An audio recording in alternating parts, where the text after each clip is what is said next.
Hello everyone and welcome aboard. Today I'm going to make one of the most favorite videos that I like to see on the internet.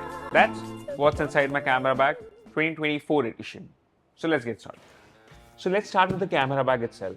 I purchased this very recently. It's made by a company called Ulanzi and it pretty much holds everything that I want how it's supposed to. And the one thing I like about it the most, it stands by itself. Like it doesn't fall how much ever you smack it. And that's one of the most essential parts. It also comes with a quick access so that you can easily remove your camera without opening the entire backpack. And it also has loops down so you can hang your tripod right here. And I feel having the tripod down as compared to having it on the side does help a lot to just balance the backpack more evenly and distribute the load better on each of your shoulders. The tripod that I'm currently using is the Ulanzi carbon fiber tripod. And it is one of the lightest tripods I've used, though a little bit on the expensive side. I have also attached this camera clip by Peak Design on the shoulder strap. It helps me easily clamp the camera and remove it whenever I am shooting on the go. So moving inside, on the first zip, we have all the accessories that I keep, including the charging cable, the AirTag to always know where a camera backpack is, some drone batteries and camera batteries. I always label them so that I know which one is which. It also has three of my cheapest but most essential things I have in my bag. Number one, a blower to keep your camera clean. Number two is this alligator clip to clamp the backpack or clamp any other piece of equipment to things where you require it. And gaff tape. I tend to use this very regularly to take shortcuts to film. For example, how I'm shooting this top-down rig is by gaff taping the monitor to the C-stand. So I can see what I'm shooting right down here, which is shot on this camera. That's why I always carry the tape with me because you don't always have the equipment, but workaround like these, it works. So moving to the most interesting section of the bag, which is where I keep the main gear, the main equipment. Starting with this has the iPad Pro M1. I usually carry an iPad with me just because of the Apple Pencil and I can take down notes. Also, since Final Cut Pro now is available on iPad, it does help in some quick edits that you need to finish on the go. And along with the iPad, we have the old and reliable MacBook Pro M1 Max chip. Maybe pretty much I'll have to upgrade it very soon. Coming to the main section, I first have the mic of choice. That's the Rode Wireless Pro. It comes with this very nice charging case for the mic as well as for the receiver. And you can charge it, all three of them charge together. So no hassle and it's very easy to use. And I feel anyone who's looking for a wireless mic on the market, I feel the Wireless Pro is the best mic on the market because it records 32-bit float. In case you don't know what 32-bit float is, it is like RAW for videos.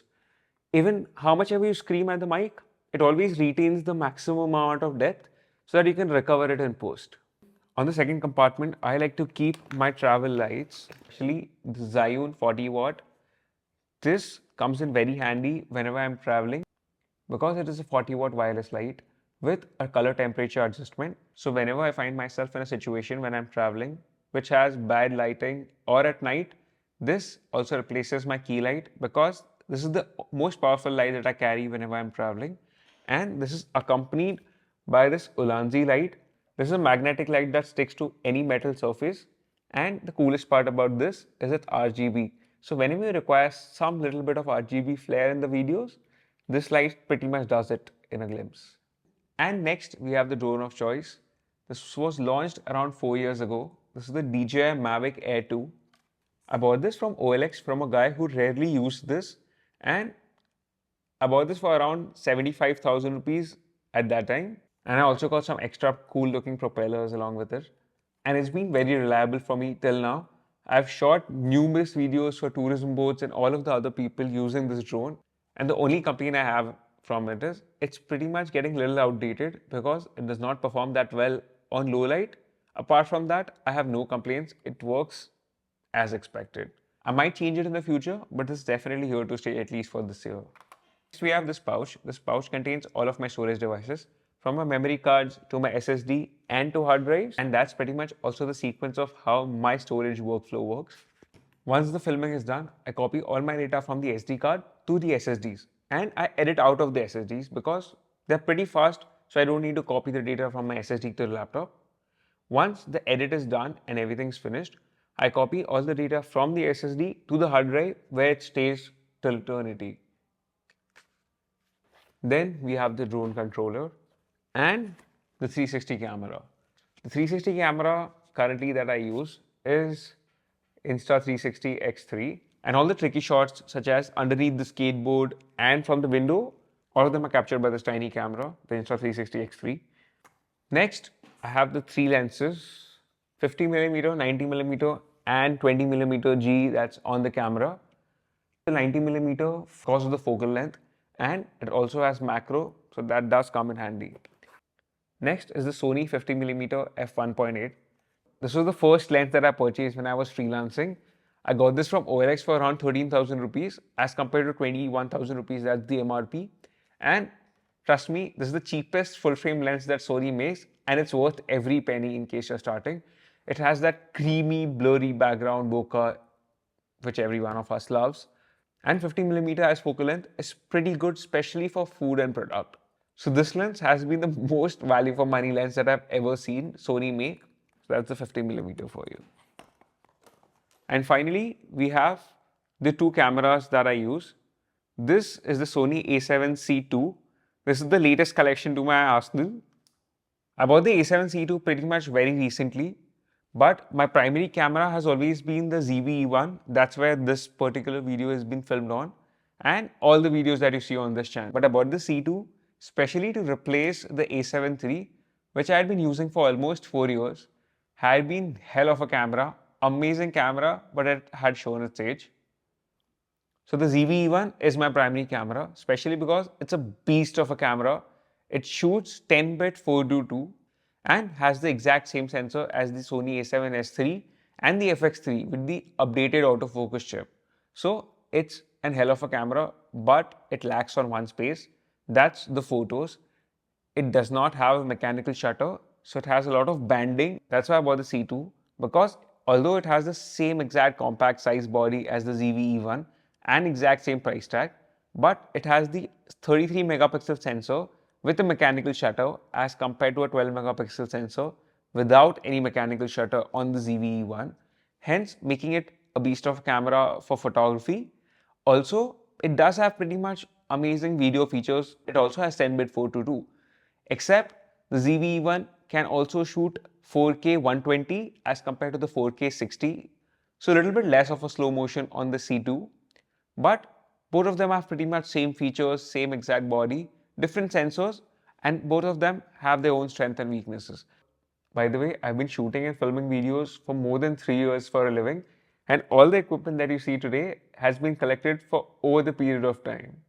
And in case you're wondering, and you definitely don't require all this piece of equipment to get started, but I highly recommend anyone who's beginning to first invest on a good lens and one camera and rest build your gear from there. Pro tip, spend more on your lenses as compared to a camera because they tend to last for much longer. And that's pretty much it for what's inside my camera bag 2024. I hope you guys liked it. I'll link all the products that I can find down in the description below. Please note some of them might be affiliate links. But with that, let's answer the Q&A from the last vlog. The first question we have is from Raj Jadhav. Did posting videos on YouTube or other platform help you get more exposure and let people know you better? To be honest, I feel it's too early to judge that, but definitely a lot of you guys have connected with me on Instagram and on LinkedIn, so I'm glad for that. And it did help me reach out to you much better and also showcase to the world that what I actually do in real life. The second question we have is actually from one of our first subscribers. The question is, why did you start creating content in English if your native language is not English? To be honest, मैं हिंदी में content create नहीं करता and create the content in English just because I had challenged myself in the beginning to not only make the video stand out on domestic level, but hopefully one day the videos get noticed on the international platform and Indian YouTubers can also challenge with the very... The next question is, how do you manage agency and the business at the same time? So it was a little bit tricky at the beginning, but now I've come up with a schedule where I can work at these videos during night and during weekends. So I typically edit during nights and shoot the videos during my weekends so that I don't interrupt much of my time during the official working week. The next question is, which editing software do you use? So I recently shifted from Premiere to Final Cut, and I actually do like Final Cut a lot, but it's always a switch between Premiere and Final Cut. Can you share which platform did you find clients from when you were doing freelancing? Okay, so actually I never found my clients from any other place except Insta DM for the first two clients, and rest all came from referrals. The next question we have is short form content dying? If no, then what makes you feel it's alive? I mean, the peak is yet to be hit. To be honest, I don't think short form content is dying. Although I'm not a big fan of short form content, I do prefer this long form content where you get to build connect with your audience. But I definitely feel short form content is here to stay.